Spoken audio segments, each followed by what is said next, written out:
So how to increase memory limit in Hostengers. So what you're gonna have to do here is to click on manage. And if you find this helpful, make sure you subscribe. I'll really appreciate it and like this video. So from here, you're gonna have to click on files. And then here, you're gonna have to click on file manager. And then from here, access one of these files, which one you want. I'm gonna go with this one, file access for business.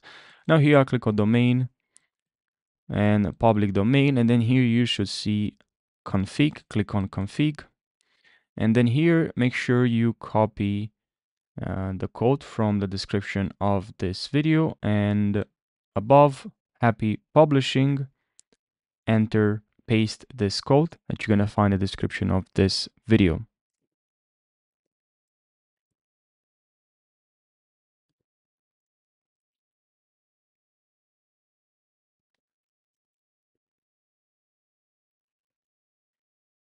Paste this code, and now don't forget to save.